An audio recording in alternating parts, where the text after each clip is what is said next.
So we are preparing for biology. Let's learn about biology first. So, according to the books I read, there are a lot of information which I have made into the notes.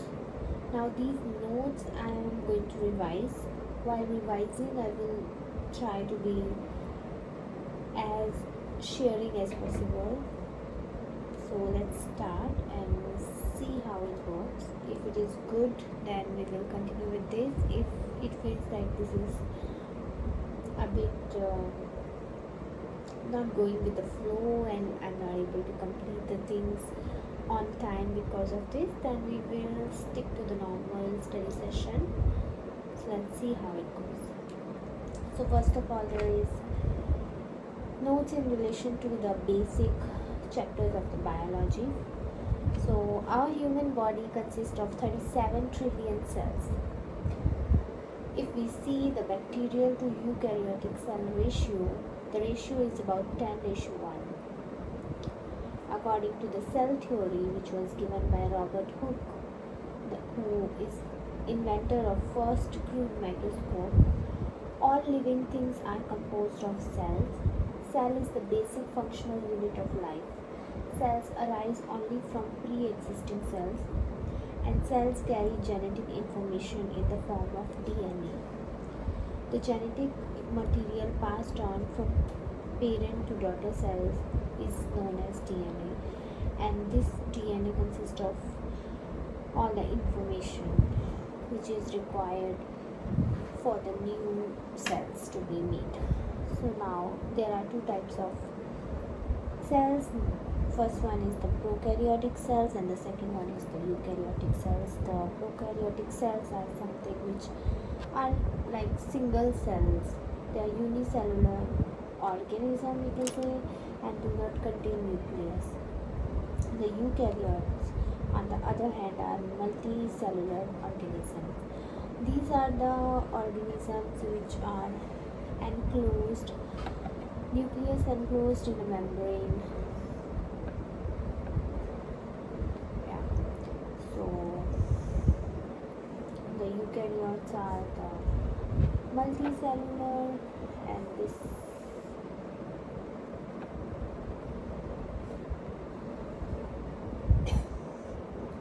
and the prokaryotes are the unicellular. Now let's talk about nucleus. Nucleus is surrounded by nuclear membrane or envelope. There are nuclear pores in the membrane which allows two-way exchange of material. Genetic material regions are known as genes.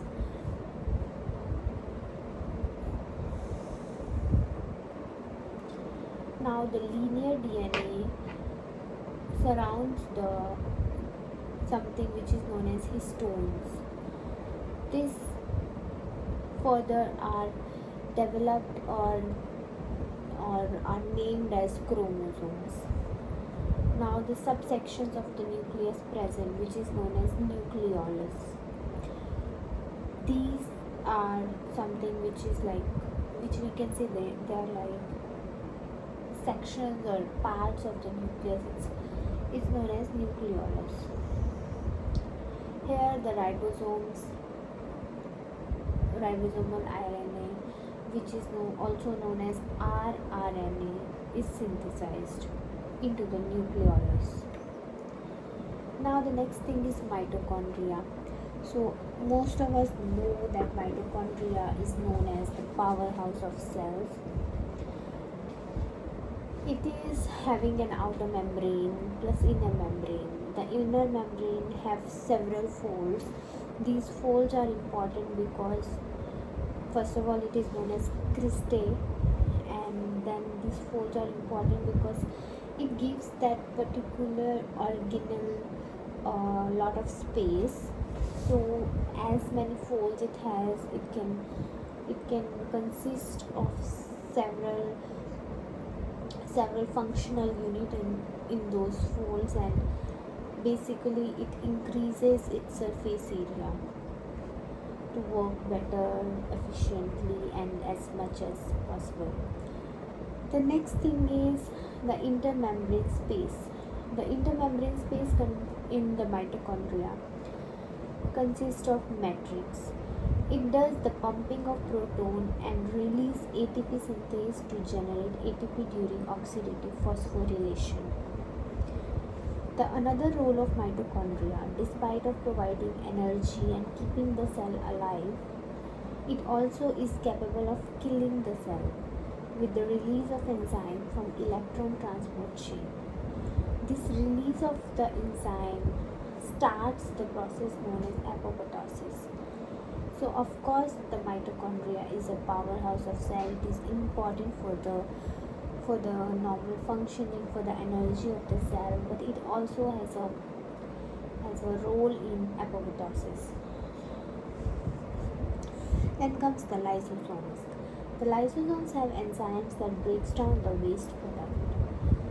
These are like a place where all of the waste products are accumulated and it breaks down and releases in a simpler form or destroys it.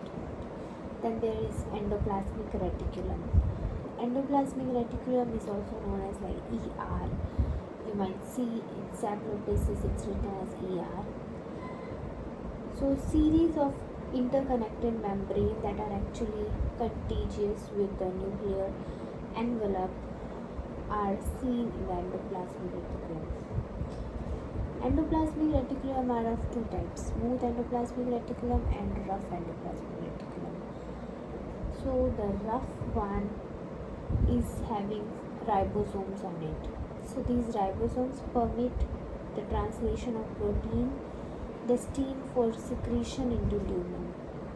And the smooth endoplasmic reticulum lacks the ribosomes, and it is usually used for the synthesis of lipid or something like that, but the major work which is done by the ribosome is present on the RER, which is rough endoplasmic reticulum. Now there is another organelle which is known as Golgi apparatus. So Golgi apparatus is something which we can compare with the packers and movers. These are something which adds carbohydrate, sulfate and phosphorus to the particular thing which needs to be moved or packed, and after adding this you can see that as if we give something for a courier or parcel. They take that stuff and put in a box, and then they allow it to be safely packed. So for that they add some kind of paper or something which let that particular thing to be safe in that box. So these could be seen as carbohydrates, sulfate or phosphorus, which is added by Golgi apparatus to that particular substance, and then it is sort of packed and moved towards the particular destination wherever it has to be sent. Then there is peroxisomes. These are the cells containing hydrogen peroxide. So hydrogen peroxide is very important to dissolve the fatty acids, and peroxisomes act to produce that and helpful for dissolving the fatty acid. Then there is cytoskeletons. Cytoskeletons are the microfilaments, microtubules and intermediate filaments. There is no major thing which is mentioned to be noted of, but they are the organelle and they are important. So of course we should be knowing about all the numerology, like there is microfilaments, microtubules, intermediate filaments associated to the cytoskeleton. Then there is the epithelial tissue, which is a very important topic, because epithelial tissue is sort of a covering, and the covering is important for each and every organ. So these are something which line the cavities, protect against the pathogen invasion, and they form the basement membrane as well. They constitute the parenchyma. There are several types of epithelial membranes. First of all, there is simple epithelia, which is one layer thick. Then stratified epithelia, which is multi-layered. Then pseudostratified, which is again multi-layered. There are they are differentiated on the basis of the size and shape of the cells as well. So there is columnar cells, squamous cells. All of them are different and have different functions according to the place they are present and their requirements. So maybe if it is covering an organ, particular organ, it will be more relatable to that particular organ, and their shape size will serve as a barrier as well as will be helpful for the exchange of materials. So it will be according to the requirement of an organ. So there is next is prokaryotes. Let's talk about prokaryotes. Prokaryotes include a wide range of organisms. It, for example, the bacteria is a prokaryote. Then eukarya, archaea. These were introduced in the book, that there were few prokaryotes such as archaea, eukarya, and bacteria as a separate unit. So what is archaea? Archaea is actually the single cell organism that are visually similar to the bacteria but contain genes and several metabolic pathways that are more similar to eukaryotes. So they are similar to bacteria, but their metabolic pathways are much more in line with the eukaryotes. So that's why they have separated archaea from the bacteria. Earlier it is said that archaea was also a part of bacteria family, but then they see that it is looking like bacteria, but it has the properties of eukaryotes. So they have separated it into two different groups. Historically, the archaea were known as extremophiles, as were found in extreme environment. For example, extremely salty environment, extremely hot environment, or extremely cold environment. The bacteria have cell membrane and cytoplasm. Some have flagella or fimbriae. So let's talk about bacteria more. The bacteria does essential function for human beings, including the production of vitamin K in the intestine. Vitamin K is required for the production of plasma protein necessary for the blood clotting. So if we see if bacteria are so important, so if we look at the newborn baby, they do not have as much of bacteria because they are not exposed to the environment, right? So what about them? So in that case, this infants need vitamin K injections. So that is important because it could be asked that if vitamin K is so important and if it comes from the bacteria, then what about the newborns? So the answer is they require vitamin K injections. Also, it can also be said that asked like what type of vitamin injection is required for the newborn and why? Because they are not exposed to the bacteria, their intestine cannot produce the vitamin K, hence they need vitamin K injections, which is very important for the blood clotting. Now comes the bacterial classification by shape. So in relation to shape, there are rod-shaped bacteria which are known as bacilli. There are cocci, which are spherical shaped. Streptococcus pyogenes are the example for that. There is spirally, which are spiral shaped. Treponema pallidum is their example. Now there are bacterial classification on the basis of the presence or absence of oxygen and their survival in the presence and absence of the oxygen. So first of all, Aerobes. Aerobes are something which tolerate the oxygen, and sometimes they require the oxygen for their function. So, in relation to this, there are two types. Um, they are known as obligate aerobes, which must need oxygen for their survival.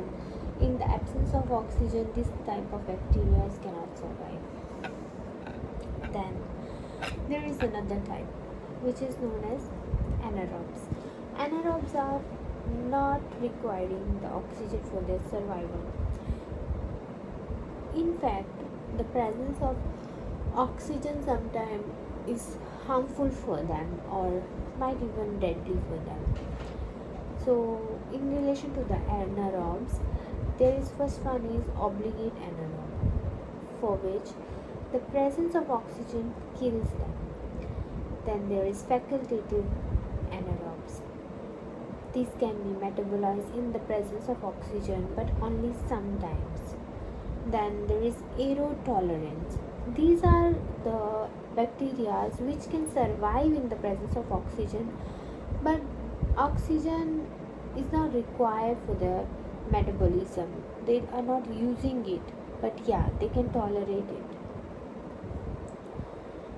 While in the case of facultative anaerobes, they actually require oxygen, or it's not required, like if it is present they can still metabolize, and in case they need they can use it also, but very few time, like in crises or in certain conditions which is unusual. But aerotolerant never uses the oxygen, or they are not so happy with the presence of oxygen, but it is like if it is present they can still survive. It is not deadly for them, but they do not really like it. They do not want the presence and even not using it at all. So then there are cell walls. Cell walls, you might have heard, there is gram positive and gram negative organisms. So in relation to that, we can say there is gram staining available. This gram staining is used to identify the type of organism it is. And how does it help? It stains the organism according to the presence of their cell wall. So the gram positive cell wall consists of peptidoglycans. Also in gram positive there is a presence of lipoic acid. Okay, so all of these things will stain the cell wall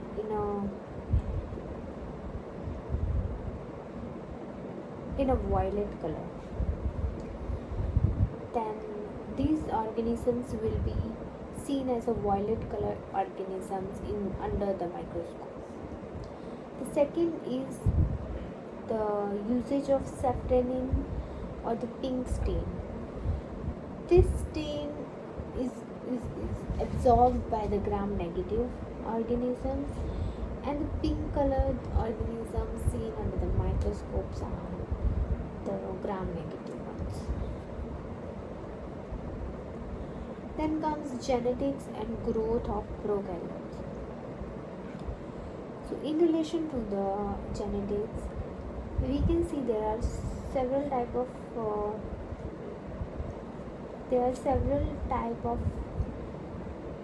ways by which an organism can divide or reproduce, or divide could be the better word for now. First one is binary fission. It is a simple form of asexual reproduction seen in prokaryotes. The circular chromosome attaches to the cell wall and replicate while the cell continues to grow in size. Okay, so the plasma membrane and cell wall begins to grow inward along the midline of the cell to produce two identical daughter cells. In this, what happens that maybe this is a cell. Okay, so there will be an inward movement of the plasma membrane, and slowly it will just get separated. During this moment, the whatever genetic material is present, if present, it will also start dividing. We will learn more about how this material, there are meiosis, mitosis, all those things. But for now, it is in simpler language that in binary fission, if a cell is maybe if we consider it is a round circular cell, then it will start to get folded inward slowly, and slowly it will just fuse together. The both sides of the wall fuse together, and then they just separate from each other and become two different organisms.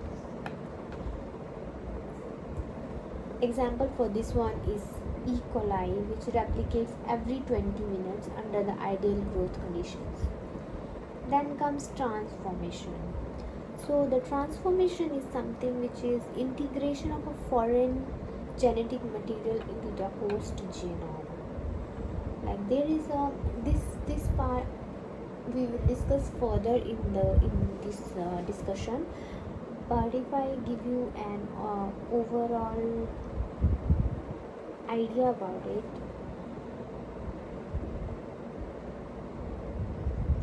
then I can just give me a moment. I can see if I have a diagram for that. Maybe I can search a diagram for you.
So there is no good diagram available also, I think so.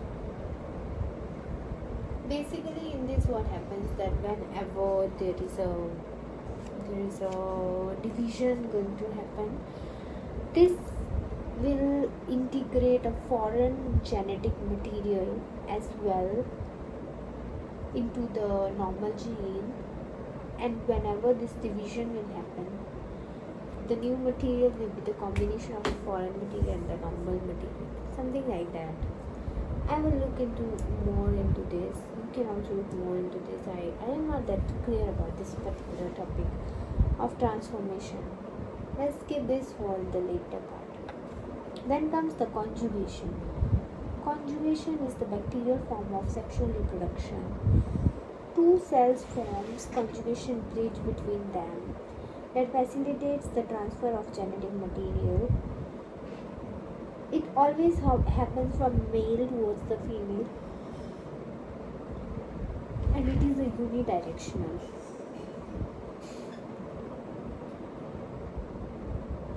So there are two cells make a unidirectional bridge into between them, and then this transfer of the material happens.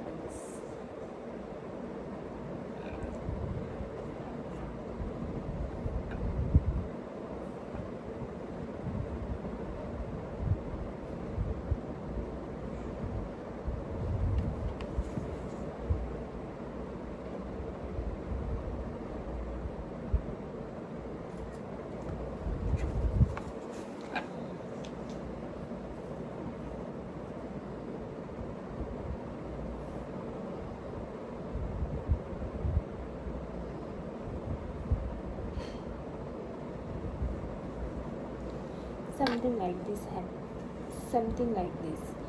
So there are two bacteria, then there is a bridge formation, then this bridge formation will be, this is not exactly conjugation, but I cannot find really good image, but this is better. And this can also be seen as something which is we will be discussing later.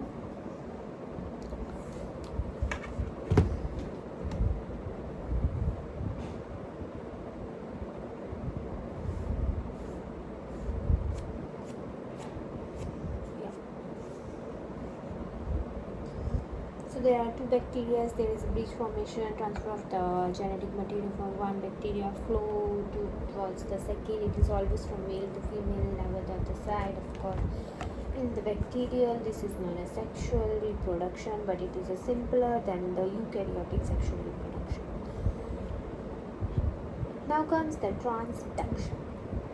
Transduction is somewhat similar to the image which I have shown you. In this, there is a virus which only affect the bacteria. So this virus is known as bacteriophages. Then this virus, what it does is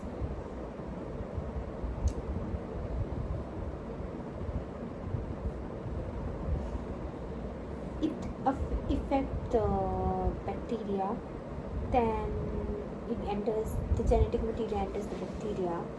The genetic material gets attached to the bacterial genetic material. Then after that it becomes part of the bacterial's genetic material.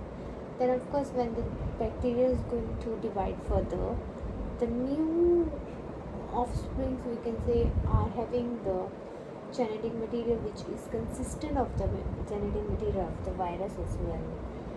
So this is known as transduction.